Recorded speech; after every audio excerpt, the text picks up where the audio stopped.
Mga kaibigan, isa pong magandang araw po sa inyong lahat dito po sa Pilipinas ay magandang hapon na. Kaya binabati po natin ang ating mga kaibigan sa iba't ibang bansa na kanilang kinaroroonan ng isang magandang gabi, magandang tanghali at magandang umaga. Yan, purihin po ang ating Diyos dahil ang Diyos po natin ay napakabuti. Ang Diyos po natin ay hindi talaga nagpapabaya na kahit meron man pong mga kalamidad na nangyari sa ating mga kababayan sa area ng Mindanao, pero ang mga buhay po ng mga kababayan natin doon ay talaga pong iningatan ng Diyos at kailan po ang nasalanta. Yun, talagang nakakalungkot po kapag meron pong nasasawi. Sinasabi rin ng Panginoon sa kanyang salita sa awit na nalulungkot din si Yahweh kapag merong pumapanaw. Kaya lang, yun na po talaga ang niloob ng ating Panginoon. At tayo pong mga buhay na narito pa,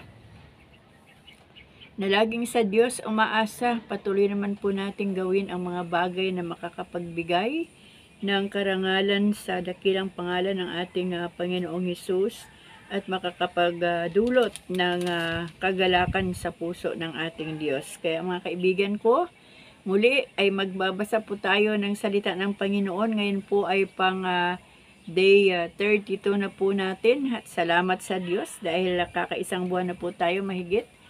At ang Diyos po ay napakabuti. Binibigyan pa rin po niya tayo ng kalakasan para makapagbasa ng salita ng ating Panginoon. Kaya muli ay inaanyayahan ko po kayo na buksan na po natin ang ating mga Biblia sa aklat po ng Bilang. Nasa chapter 21 na po tayo mga kaibigan.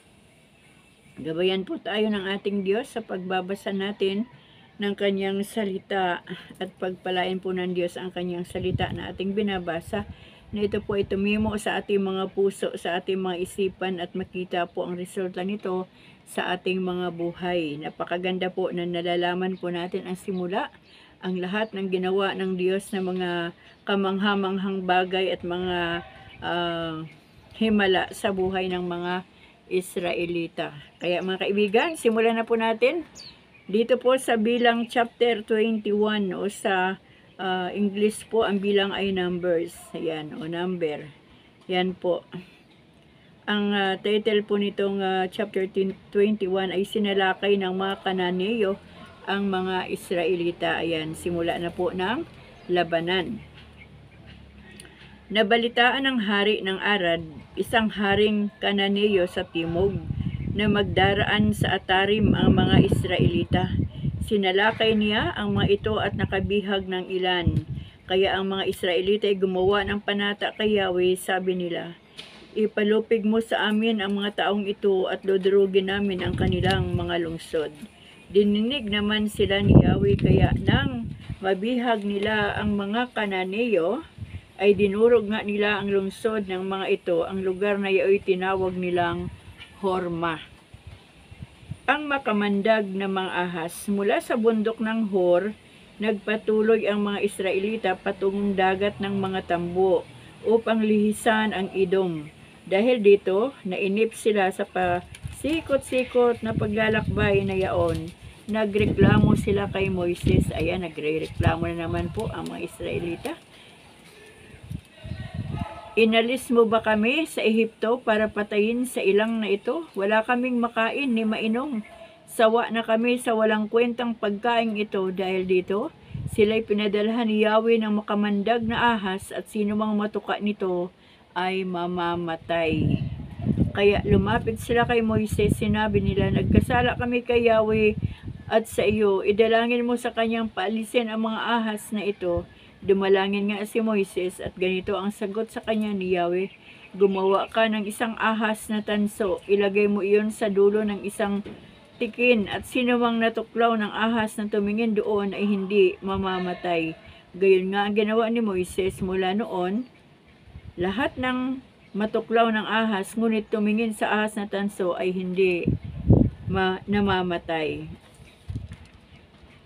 Ang paglalakbay ng Israel sa palibot ng Moab.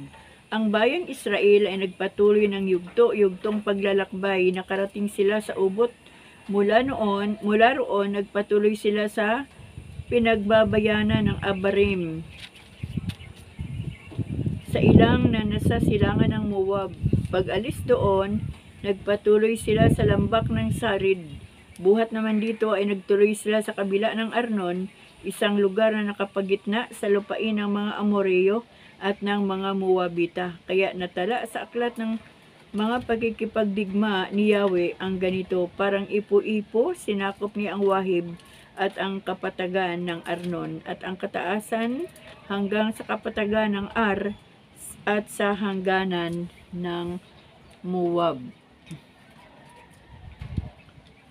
Mula sa Arnon, nagpatuloy sila hanggang Beer. Ang lugar na ito ay tinawag na Beer pagkat dito sila pinahukay ng balon ni Yahweh para makuna ng tubig. Sa lugar ding ito, umawit sila ng ganito, pasalubungan natin ang awit, ang bukal ng tubig mula sa balong hinukay ng ating mga lider sa pamagitan ng mga sitrot, mga tungkod. Mula sa ilang na Yaoy, nagtuloy sila sa Matana, nagdaan ng Nahaliel at Bamot. Pag-alis doon, nagtuloy sila sa isang kapatagang sakop din ng Moab sa ibaba ng Pisga at nakatunghay sa ilang. Nalupig ng Israel sina Haring Sihon at Og. Ang mga Israelita ay nagsugo kay Haring Sihon, isang Amoreo. Ipinasasabi nila, ipinakikiusap naming paraanin mo kami sa inyong lupain, hindi kami tatahak sa alinmang bukirin o ubasan, niiinom sa inyong balon. Tutuntunin namin ang lansangan ng hari hanggang sa makalampas kami ng inyong kaharian. Ngunit hindi sila pinahintulutan ni Haring Sihon. Sa halip, tinipon niya ang kanyang hukbo at sinalakay ang mga Israelita. Nagkasaggupa sila sa lupain ng Jahas. Nagtagumpay ang mga Israelita at nasakop ang kanyang lupain mula sa Arnon hanggang Jabok sa may hangganan ng Amon. Matitibay ang mga kuta ng Amon. Sinakop ng mga Israelita ang mga lungsod ng mga Amoreo, pati ang lungsod ng Hisbon at ang mga bayang sakop nito. Pagkatapos, sila na ang nanirahan sa mga lungsod na ito ng mga Amoreo. Ang Hisbon ang siyang punong lungsod ni Haring Sihon na lumupig sa hari ng Moab at sumakop sa lupain nito hanggang Arnon. Kaya ang sabi ng mga mang-aawit, narito kayo sa Hisbon at itayong muli ang lungsod ni Sihon. Mula sa Hisbon na lungsod ni Sihon, lumabas na parang apoy ang kanyang hukbo at winasak ng lungsod ng Ar sa Moab. Kawawa ka Moab, pagkat ito ang iyong wakas. Kawawa ka bayan ni Simos, at mga anak mong lalaki ay tumakas, ang mga anak mong babae ay nabihag ni Sihon na hari ng mga Amoreo. Napuksa pati ang mga sanggol mula sa Hisbon hanggang sa Dibon, mula sa Nasim hanggang sa Nofa na malapit sa Mediba. Tinirahan ng mga Israelita ang lupaing nakuha nila sa mga Amoreo.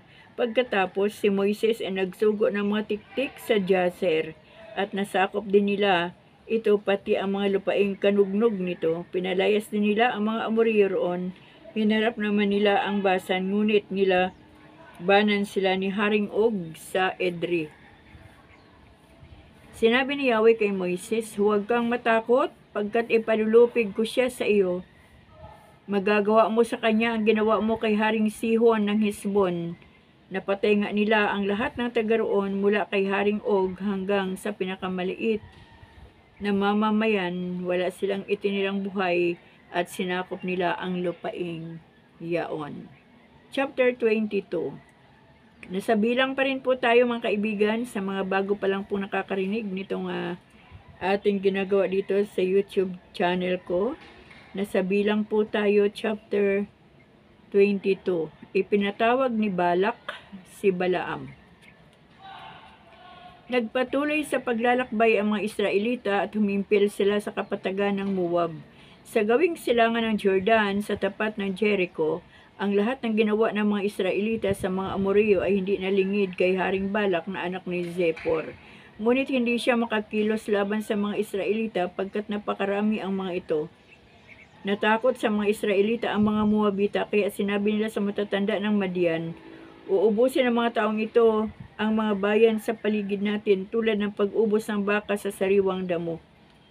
At nagsugo si Haring Balak kay Balaam, anak ni Beor. sa may ilog Euphrates sa lupain ng mga Amoreo. Ganito ang kanyang ipinasasabi. May isang sambayanang dumating buhat sa Ehipto, nasakop na nila ang mga bansa sa paligid namin. Malapit na sila ngayon sa aking lupain, napakarami nila, magpunta ka agad din at sumpain mo sila. Natitiyak kong malulupig mo sila pagkatapos mong sampain, pagkat alam kong sinuswerte ang pagpalain mo at minamalas naman ang sinumang sampain mo. Ang matatanda ng Moab at ng Madian ay nagpunta kay Balaam, dala ang pang-upa rito. Sinabi nila ang pinasasabi ni Balak, ganito ang tugon ni Balaam, dito na kayo matulog ngayong gabi para masabi ko agad sa inyo ang anumang sasabihin sa akin ni Yahweh. Doon nga sila natulog. Itinanong ni Yahweh kay Balaam, sino yung mga taong iyan? Sumagot si Balaam, mga sugo po ni Balak na hari ng Moab. Ipinasusumpa po niya sa akin ang bayang nanggaling sa Ehipto pagkat nasakop na ng mga ito ang lahat ng lupain sa paligid ni Balak. Baka raw sa ganoong paraan niya maitaboy sa malayo ang mga iyon. Sinabi ni Yahweh kay Balaam, hindi ka dapat sumama sa mga taong iyan. Hindi mo dapat sumpain ang mga taong tinutukoy nila pagkat pinagpala ko sila. Kinaumagahan, sinabi ni Balaam sa mga panauhin niya, umuwi na kayo, ayaw akong pasamahin ni Yahweh sa inyo. Umuwi nga ang mga matatanda at sinabi kay Haring Balak na ayaw sumama sa kanila ni Balaam. Nagsugo uli si Balak na mas marami at kagalang-galang ng mga pinuno kay Balaam. Pagdating doon, sinabi nila, ipinasasabi ni Balak na huwag kang mag-atubili ng pagpunta sa kanya. Pagdating mo raw doon, pararangalan kanyang mabuti at ibibigay sa iyo ang anumang magugustuhan mo. Sumpain mo lamang ang mga Israelita. Ang sagot ni Balaam, punuin man ni Balak ng gitno't pilak ang aking bahay at ibibigay sa akin, hindi ko maaring sawayin kahit kaunti ang utos sa akin ni Yahweh. Gayon man, dito na kayo magpalipas ng gabi para malaman natin kung ano pa ang sasabihin sa akin ni Yahweh kinagabihan. Si Balaam ay nilapitan ng Diyos. Ang sabi sa kanya, sumama ka sa kanilang, ngunit ang ipinasasabi ko lamang sa iyo ang sasabihin mo. Ang anghel at ang asno ni Balaam. Kinabukasan ng umaga, siniyahan ni Balaam ang kanyang asno at sumama sa mga sugo ni Balak, kasama ang dalawa niyang utusan. Ngunit nagalit sa kanya ang Diyos, kaya hinarang siya ng anghel ni Yahweh. Nakatayo sa daan ng anghel, hawak ang kanyang tabak. Na makita siya ng asno, lumihis ito ng daan at nagpunta sa bukirin, kaya pinalo ito ni Balaam at pilit na pinababalik sa daan. Ang anghel naman ni Yahweh ay tumayo sa makitid na landas sa pagitan ng ubasan at ng pader. Nang makita siya ng asno, sumiksik ito sa pader at naipit ang paan ni Balaam. Muli itong pinalo ni Balaam. Ang anghel ay humarang uli sa lugar na wala ng malilihisan ang asno. Nang makita na naman siya ng asno, nagpatibual ito, kaya nagalit si Balaam at pinalo ng pinalo ang asno. Ang asno'y pinagsalita ni Yahweh. Itinanong nito kay Balaam, bakit mo ako pinapalo ng ganito? Pangatlong bisis na ito. Sinabi ni Balaam sa asno, pinapalo kita pagkat ibig mo akong lukuhin. Kung may tabak lang ako, baka napatay na kita. Sinabi ng asno kay Balaam, hindi ba't sa simula pa'y ako lamang ang sinasakyan mo? Ginawa ko na ba ito sa iyo? Hindi nga, sabi ni Balaam.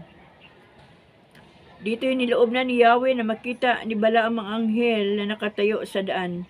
May hawak pa ring tabak, kaya't nagpatira pa siya. Tinanong siya ng anghel ni Yahweh, bakit 3 bisis mo nang pinapalo ang asno? Humaharang ako sa daan pagkat ang hinaharap mo'y kapahamakan. Tuwing makikita ako ng asno mo ay lumilihis ito. Pangatlong bisis na niyang ginagawa ito. Kung hindi siya lumilihis, baka napatay na kita, ngunit siya'y hindi ko aanuhin. Sinabi ni Balaam sa anghel, nagkasala ako, hindi ko alam na nakatayo kayo sa aking daraanan. Babalik na ako kung hindi ayon sa inyong kalooban ang lakad kong ito. Sumagot ang anghel, huwag ka nang bumalik, sumama ka sa kanila, ngunit ang sinabi ko lamang sa iyo ang sabihin mo sa kanila. At sumama na si Balaam sa mga sugo ni Balak. Si Balaam at si Balak. Nang malaman ni Balak na dumarating si Balaam, sinalubong niya ito sa lungsod ng Ar, sa may ilog Arnon, sa may hangganan ng Moab. Sinabi niya kay Balaam, kailangan kita, kaya kita ipinatawag. Bakit ngayon ka lang? Akala mo ba'y hindi kita kayang parangalan ng nararapat? Sumagot si Balaam. Naparito nga ako ngunit wala akong layang magsalita ng anuman liban sa pinasasabi ng Diyos. At sila'y magkasamang nagpunta sa lungsod ng Husot. Pagdating doon, si Balak ay naghandog ng baka at tupa. Pagkatapos pinakain niya si Balaam at ang mga pinunong kasama nila. Kinabukasan, isinama ni Balak si Balaam sa kataasan ng Baal at mula rooy may natanaw silang mga Israelita. Chapter 23. Sinabi ni Balaam kay Balak, magpagawa ka rito ng 7 altar at magpakuha ka ng 7 turo at 7 tupa. Ganon nga ang ginawa ni Balak at silang dalawa ay naghandog ng 1 turo at 1 tupa sa bawat altar. Sinabi ni Balaam kay Balak, bantayan mo ang mga handog na ito, aalis muna ako at baka sakaling makipagkita na sa akin si Yahweh. Ano bang sasabihin niya sa akin, isasabihin ko sa iyo. At nagpunta siyang mag-isa sa isang malinis at mataas na lugar. Pinagpala ni Balaam ang Israel. Nakipagkita nga kay Balaam ang Diyos. Sinabi ni Balaam, nagpagawa po ako ng 7 altar at bawat isa ay pinaghandugan ko ng 1 toro at 1 tupa. May sinabi kay Balaam si Yahweh. Pagkatapos, pinabalik ito kay Balak. Nadatnan niya si Balak at ang mga pinuno sa paligid ng handog na sinunog. Binigas niya ang ganitong orakulo. Mula sa Aram, bulubundukin sa silangan, ipinatawag ako ni Balak na hari ng Moab. Ang sabi niya sa akin, halika't si Jacob ay iyong sumpain, halika't itakwil mo ang bansang Israel. Ngunit paanong susumpain ang pinagpala ng Diyos? Paano ko itatakwil ang kanyang kinukupkup? Mula sa tuktok ng mga bundok, sila'y aking namamalas. Mula sa mga burol, nakikita ko silang lahat. Sila'y nakabukod, namumuhay na mag-isa. Di kahalubilo, di kasama ng iba. Sinong nakabibilang sa mga kawal ni Jacob sa bilang ng hukbo ng Israel? Sinong makatatalos? Ang nais kong kamatayan ay tulad ng sa taong banal, at ang nais ko'y matulad sa kanyang mga araw.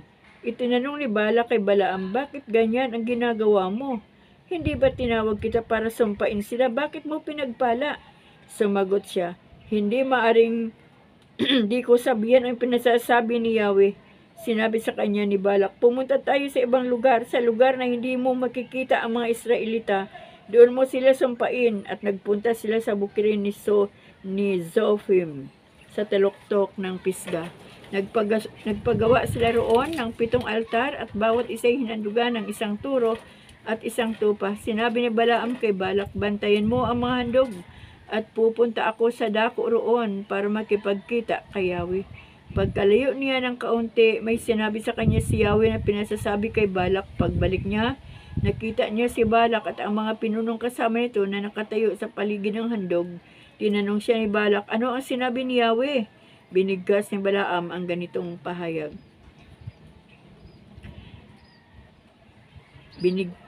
Makinig ka, Balak, ikaw ay makinig. Pakinggan mo itong aking sasabihin. Ang Diyos ay di sinungaling tulad ng tao. Ang isipan niya ay hindi nagbabago. Ang sinabi niya ay kanyang ginagawa. Ang kanyang pangako'y tinutupad niya. Ang utos sa akin pagpalain sila at ito'y maaring hindi ko sundin. Wala akong makitang kapahamakan para kay Jacob, ni kasawian para sa Israel. Si Yahweh ang kanilang kaakbay. Siya ang hari nila sa landas ay patnubay. Ang Diyos ang nag-alis sa kanila sa Ehipto sa pamagitan ng kapangyarihang walang makatalo. Si Jacob ay hindi ko susumpain, nilalaitin naman ang Israel. Bagkus pa nga'y aking sasabihin, ang gawa ng Diyos ay iyong malasim. Parang lakas ng leon, ang lakas niyang taglay. Hindi siya titigil hanggat di ubos ang kaaway. Sinabi ni Balak kay Balaam, kung ayaw mo silang sumpain, huwag mo na man sanang pagpapalain. Ngunit ang sagot ni Balaam, hindi ba't sinabi ko na sa iyong gagawin ko lamang ang lahat ng sinasabi sa akin ni Yahweh?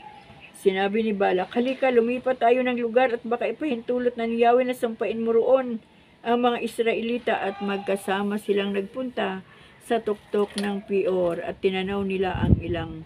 Sinabi ni Balaam kay Balak, magpagawa ka rito ng 7 altar at magpakuha ng 7 toro at 7 tupa.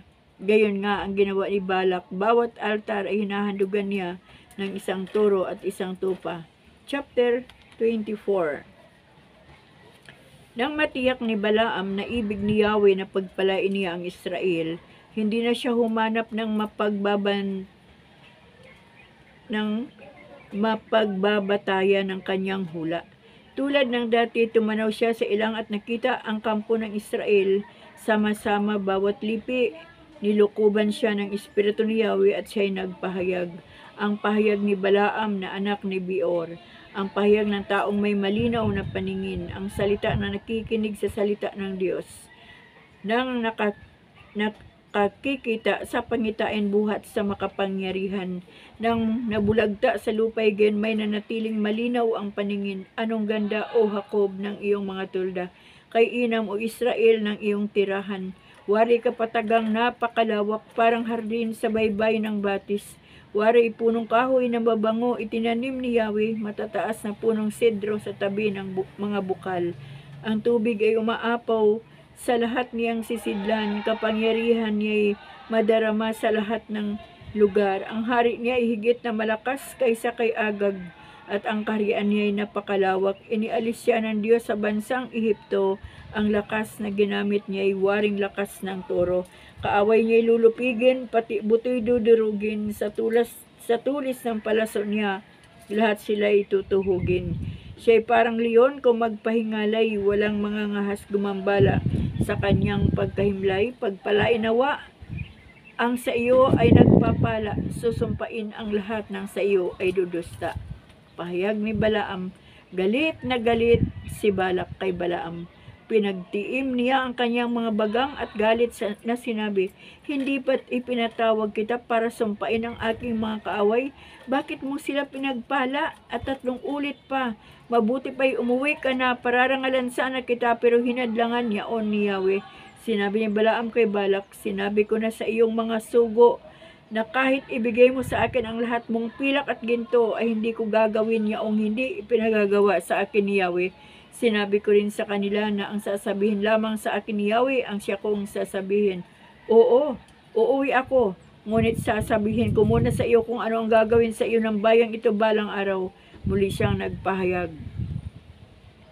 Ang orakulo ni Balaam na anak ni Beor, ang orakulo ng taong may malinaw na paningin, ang pahayag ko na nakikinig sa salita ng Diyos at nakababatid sa kalooban ng kataas-taasan.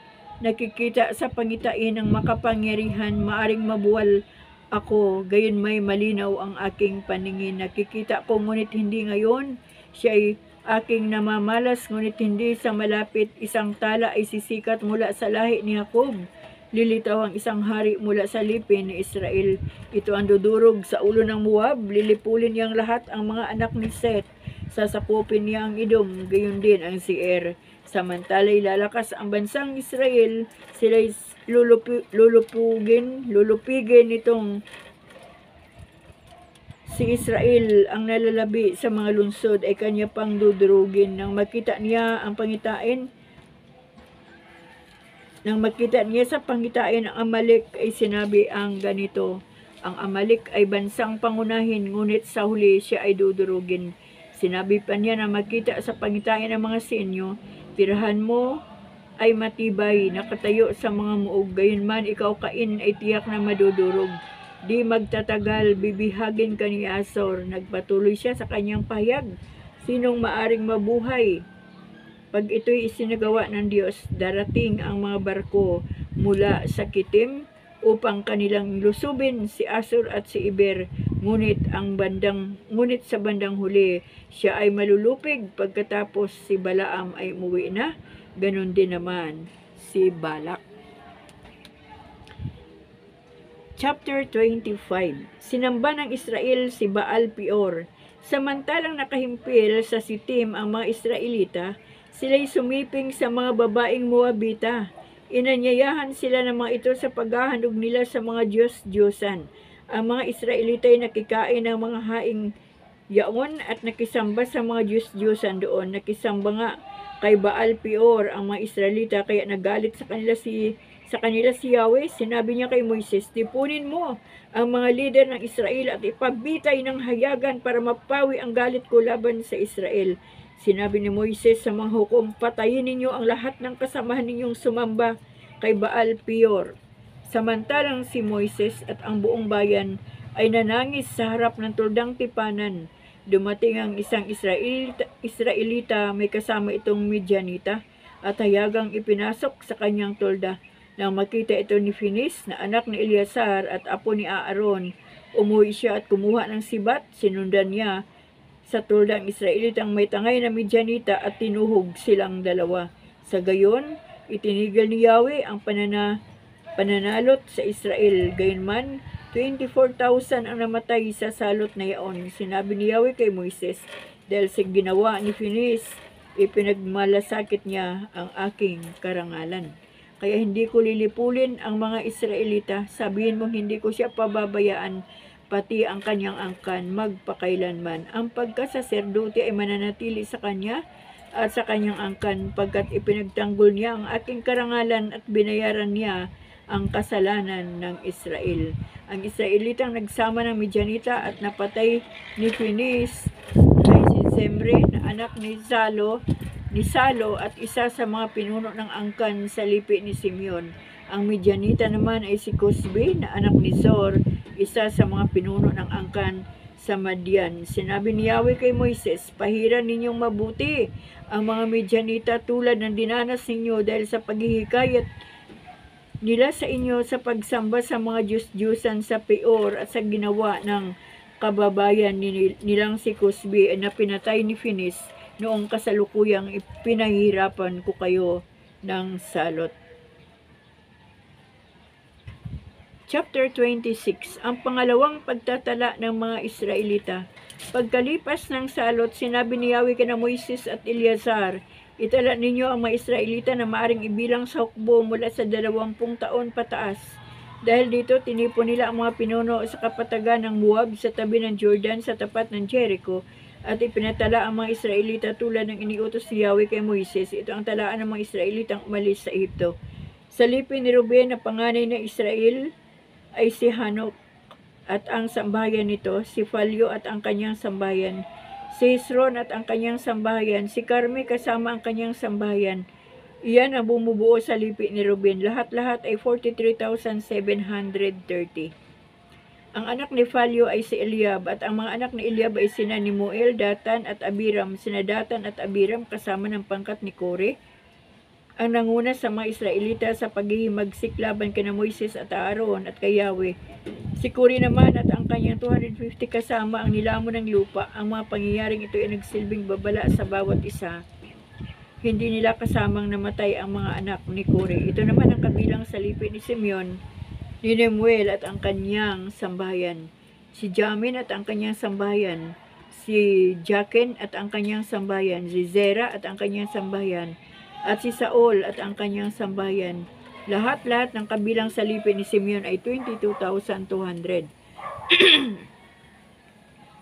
Ito naman ang natala sa lipi ni Gad, si Sifon at ang kanyang sambahayan, si Hagoy at ang kanyang sambahayan, si Sone at ang kanyang sambahayan, si Osne at ang kanyang sambahayan, si Eri at ang kanyang sambahayan, si Arod at ang kanyang sambahayan, si Arili at ang kanyang sambahayan. At ang lipi ni Gad ay binubuo ng 40,500. Sa lipi naman ni Judah, hindi kabilang sina Er at Una na namatay sa Kanaan, ay ito ang natala, si Sela at ang kanyang sambahayan, si Faris at ang kanyang sambahayan, si Zara at ang kanyang sambahayan, si Hezron at Hamol, pati ang kanilang sambahayan. Lahat sa lipi ni Judah ay umabot ng 76,500.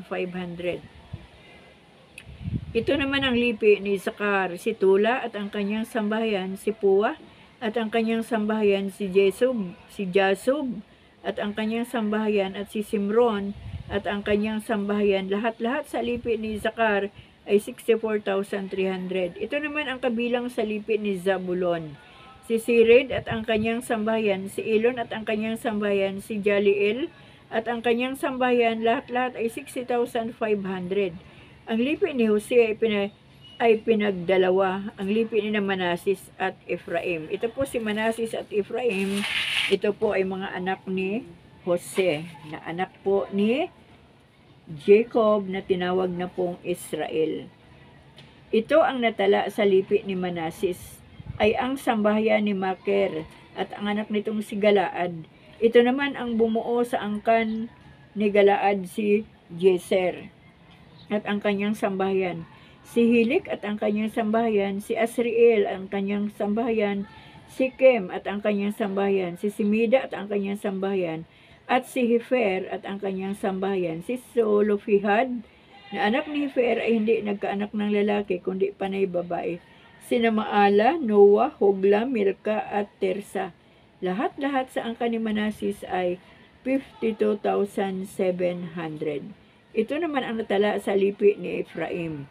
Si Sotila at ang kanyang sambahayan, si Biker at ang kanyang sambahayan, at si Tahin at ang kanyang sambahayan. Ito naman ang bumuo sa angkan ni Sotila, si Iran at ang kanyang sambahayan. Lahat sa lipi ni Ephraim ay 32,500. Iyan ang dalawang lipi na bumubuo sa lipi ni Jose. Ito naman ang natala sa lipi ni Benjamin, si Bila at ang kanyang sambahayan, si Asbel at ang kanyang sambahayan, si Ahiram at ang kanyang sambahayan, si Sopham at ang kanyang sambahayan, at si Hopham at ang kanyang sambahayan. Ito ang bumubuo sa angkan ni Bela. Sina Ard at Naaman at ang kanilang sambahayan. Lahat-lahat sa lipi ni Benjamin ay 45,600. Ito naman ang natala sa lipi ni Dan, si Soham at ang kanyang sambahayan. Ito nga ang bumubuo sa lipi ni Dan ayon sa kanilang sambahayan. Lahat-lahat sa lipi ni Dan ay 64,400. Ito naman ang natala sa lipi ni Aser, si Imna at ang kanyang sambahayan, si Levi, si Isvi at ang kanyang sambahayan, at si Beria at ang kanyang sambahayan. Ito ang bumubuo sa angkan ni Beria, si Heber ang kanyang sambahayan, at si Malkiel at ang kanyang sambahayan. Si Aser ay may anak na babae, si Zera. Lahat-lahat sa lipi ni Aser ay 53,400. Ito naman ang natala sa lipi ni Neftali, si Jasiel at ang kanyang sambahayan, si Guni at ang kanyang sambahayan, si Jezer at ang kanyang sambahayan, si Selem at ang kanyang sambahayan. Lahat-lahat sa lipi ni Neftali ay 45,400. Ang kabuuan bilang ng mga Israelita ay 601,730.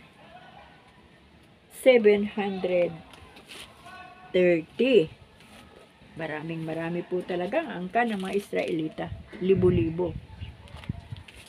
Ang kabuoang bilang ng mga Israelita ay 601,730.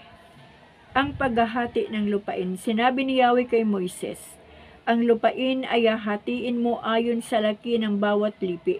Malaki ang kaparte ng malaking lipi at maliit sa maliit na lipi. Ang kaparte ng bawat lipi ay ayon nga sa dami ng kanyang bilang. Ang lupain ay hahatiin sa pamagitan ng sapalaran sa pangalan ng bawat lipi. Ang pagtatakda ng kaparte ng bawat lipi ay dadaanin sa sapalaran. Ang lipi ni Levi. Ito naman ang angkan sa lipi ni Levi, si Gerson at ang kanyang sambahayan, si Kuat at ang kanyang sambahayan, at si Mirari ang kanyang sambahayan. Kabilang din sa liping ito ang mga angkan ng mga Libnita, Hebronita, Malita, Musita at Kurita. Kabilang sa angkan ni Kuat si Amram. Ang napangasawa nito ay si Jokabid, na kabilang din sa lipi ni Levi, at isinilang sa Ehipto. Naging anak nila sina Aaron, Moises at Miriam. Naging anak naman ni Aaron sina Nadab, Abihu, Elkazar at Itamar. Sina Nadab at Abihu ay namatay nang sila'y gumamit ng apoy na di karapat-dapat kay Yahweh. Lahat-lahat ang natala sa lipi ni Levi ay 23,000. Mula sa edad 1 buwan pa taas, sila hindi kabilang sa talaan ng Israel pagkat hindi sila kaparte sa lupain. Sina Caleb at Josue lamang ang natira. Ito ang mga Israelitang naitala ni Moises at ng saserdoteng si Eleazar sa kapatagan ng Moab sa tabi ng Jordan sa may tapat ng Jericho. Dito'y walang kasama isa man sa mga Israelitang itinala ni na Moises at Aaron noong sila'y nasa bundok ng Sinai. Ang mga ito'y namatay liban kina Caleb at Josue tulad ng sinabi ni Yahweh.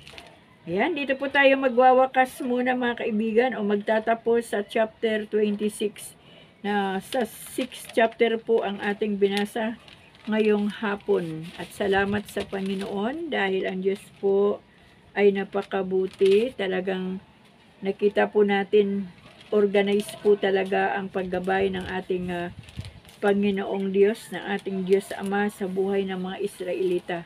Ngunit nakita din po natin dito sa aking binasa na kapag grabe po ang pagsuway ng mga Israelita ay talagang makakatikim din talaga sila kay Yahweh na kahit yung buhay nila ay kukuhanin talaga ni Yahweh. Ano po? Dahil sa galit.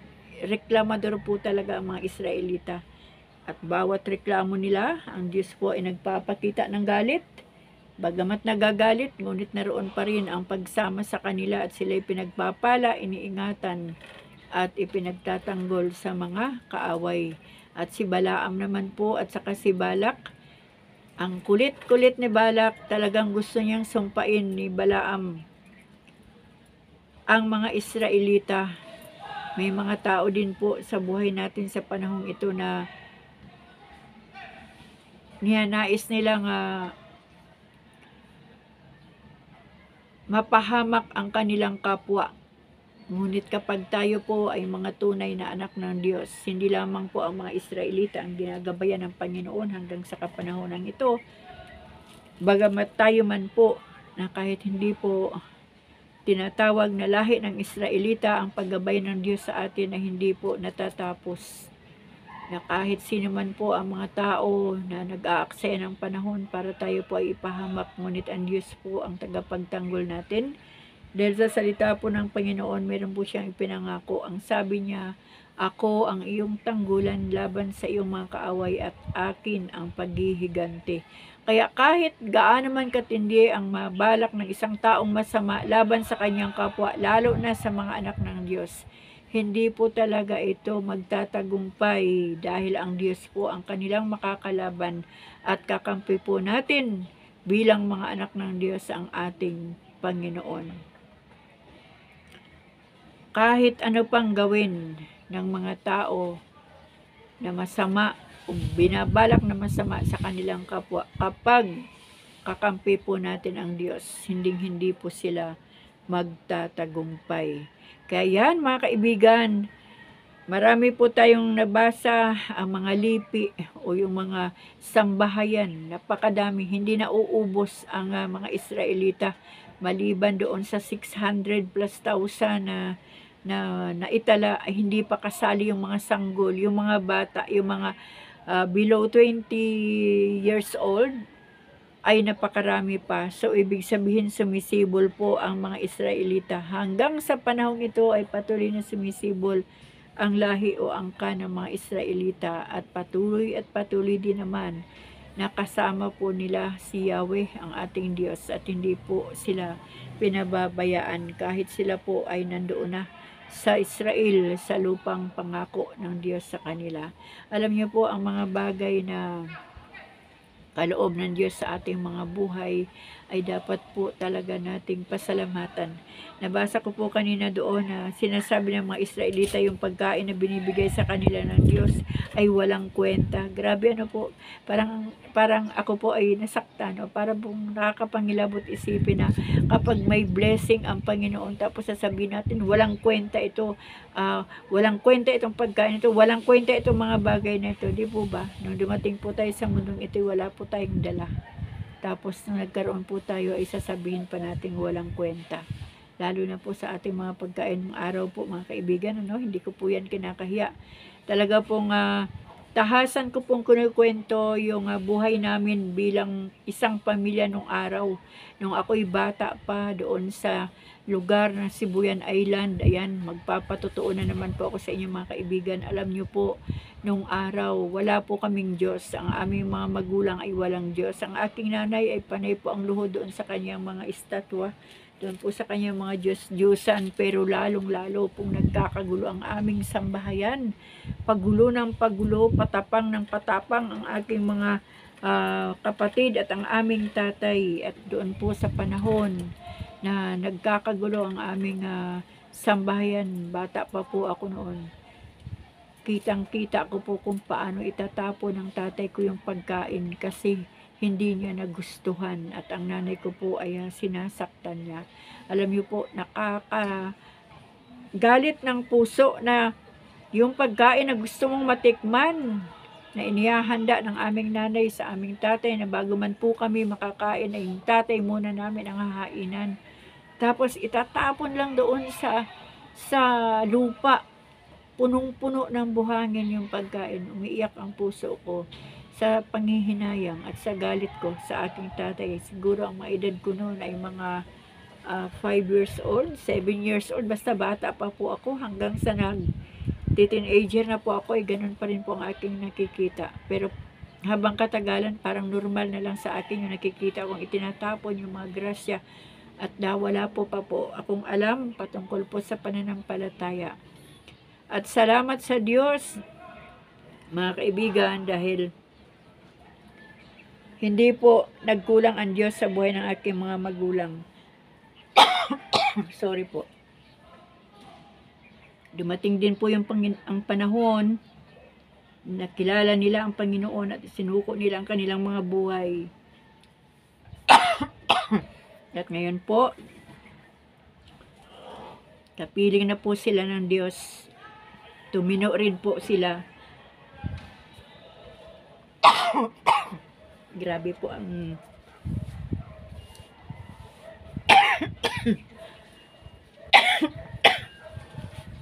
pansin niyo po ba? Hindi ko po ito kakat. Every time po na ako ay nagpapatotoo sa ginagawa ng Diyos sa buhay namin, umaatake po talaga ang kalaban. Dinidistract niya po para ihinto ko ang aking video. Pero ang ating Diyos ay makapangyarihan sa lahat at sa oras na ito tinitindigan ko po na ang Panginoong Hesus ay makapangyarihan sa lahat ang ating Diyos. Kaya hindi po niya mahahadlangan anumang bagay o anumang patotoo natin na ginagawa ng Diyos sa buhay ng bawat isa sa atin. Alam niyo po nung araw, wala pong Diyos ang pamilya namin. Kaya po nagagawa yung mga bagay na mali. Kung ano po yung gusto na gawin ay nagagawa nila. Kaya salamat sa ating Panginoon, mga kaibigan, dahil sobrang napakabait po ng ating Diyos. Wag po nating sabihin na walang kwenta ang buhay, walang kwenta ang mga bagay na meron tayo, walang kwenta ang pagkain, walang kwenta ang biyaya ng Diyos na binibigay sa atin. Noong panahon po na nagreklamo ang mga Israelita, ipinadalhan sila ni Yahweh ng salot, grabe na salot. Mga ahas. Ngunit si Yahweh ay patuloy pa rin nahabag sa mga Israelita pagkatapos ng kanyang galit. Bakit? Dahil merong isang Moises na lumuluhod at humihingi sa Diyos ng kapatawaran para sa mga Israelita. Kaya mapalad po ang isang tao na hindi niya alam na may nanalangin sa kanya na kapag siya'y nagkakasala ay mayroong taong lumuluhod para sa kanya at humihingi ng tawad para sa kanya. At isa pong buhay na patotoo, mga kaibigan, ang buhay ko, na kahit po ako ay galing sa pamilya na walang Diyos, salamat sa Panginoon dahil ang Diyos po hindi nagkulang sa pamilya namin. Bago man po nawala ang aking mga magulang, ang aking nanay ay nakakilala sa Panginoon. Grabe po ang paglilingkod ng nanay ko. Grabe po ang kanyang pagpapahayag ng salita ng Diyos. Inaakyat niya ang mga bundok para lang magpahayag ng salita ng Diyos. Tatay ko naman ay talaga pong parang napakakunat, talagang day by day ay tinatrabaho ng Diyos ang buhay ng aming tatay, at purihin po ang Panginoon. Bago po siya umalis ng mga 2 years ago, ay alam po namin na siya ay nasa piling na rin ng Diyos ngayon, dahil marami na pong nabago sa kanyang buhay. Kaya mga kaibigan, pasalamatan po natin ang Diyos sa panahong ito. Sabi ko nga po nung nakaraang gabi, nagpe-pray ako, Lord, salamat kasi bagamat napakalakas ng agos ng tubig sa lugar ng mga na binaha sa lugar ng Mindanao, sa area ng Mindanao, pero salamat sa iyo kasi kahit lumagpas na sa bubong ang tubig sa lugar ng mga binaha, iningatan mo pa rin ang mga tao. At kung mayroong mang nasawi, iilan lang. Kung may nasalanta man ng mga kabuhayan, naniniwala ako na ibabalik ng Diyos sa kanila ito. Ngunit tandaan po natin mga kaibigan, ang pinakamahalaga sa Diyos ay ang ating buhay. Na ito yung susuko, luluhod sa harapan ng Diyos upang magsisi ng kasalanan, tanggapin ang Panginoong Hesus bilang kanilang Diyos, Panginoon at tagapagligtas. Bakit ba walang gaanong mga buhay na nawala? Kasi gaya po ng mga Israelita, nagbibigay ang Diyos ng chance, ng panahon, ng pagkakataon na makabalik loob ang tao sa Diyos. Dahil doon po sa aking ang binasa sa awit, sabi po doon, umiiyak din ang ating Panginoon kapag merong pumapanaw o namamatay. Bakit umiiyak? Marahil kapag may namamatay na hindi uuwi sa piling ng ating Panginoon at doon mapupunta sa lugar ng impyerno, marahil ay yun ang iniiyakan ng ating Panginoon. Kaya mga kababayan ko, mga kaibigan ko, kapag may nakikita po tayo mga pangyayari na talagang kalunos-lunos, di po ba may mga panahon na nakakapanalangin tayo at nakakapag-realize tayo na ay, paano na lang kaya kung kami ang nasa lugar na iyon? Pero minsan, pagkatapos ng unos at bagyo ng buhay, may mga tao naman na balik uli sa dating pag-uugali, sa dating pamumuhay na lapastangan sa harapan ng ating Panginoon. Di po ba? Kumbaga hindi na natin mabilang yung wake up call. Pero after ng unos, tulog uli ang Espiritu. Pasaway uli sa Panginoon. Kaya ang Diyos po ay sobrang napakabuti. Kung meron man pong mga unos na dumarating sa buhay, sa bansa natin, hindi po mahalaga sa Diyos ang ating bansa. Hindi po mahalaga sa Diyos ang kabuhayan ng tao. Hindi po mahalaga sa Diyos kung ano mang merong kayamanan sa mundong ito, dahil ang pinakamahalaga sa Diyos, ang buhay ng tao. Bakit hindi mahalaga sa Diyos yung mga material na bagay? Kanya yan eh. Pag-aari niya yan eh. Pahiram lang sa tao. Kaya lang may mga panahon na mas mahalaga na yung mga bagay-bagay kaysa pagpapahalaga ng tao sa ating Diyos. Kaya mga kaibigan, hanggang dito na lang po uli. Kahit man tayo po inubo-ubo ng walang kadahidahilan, patuloy po tayo magpuri sa Panginoon, magpasalamat kahit anumang bagay ang sitwasyon ng buhay natin, kahit anuman ang ating mga pinagdadaanan, patuloy po tayo magpuri, magpasalamat sa Diyos. Tindigan po natin ang ating pananampalataya sa ating Panginoon.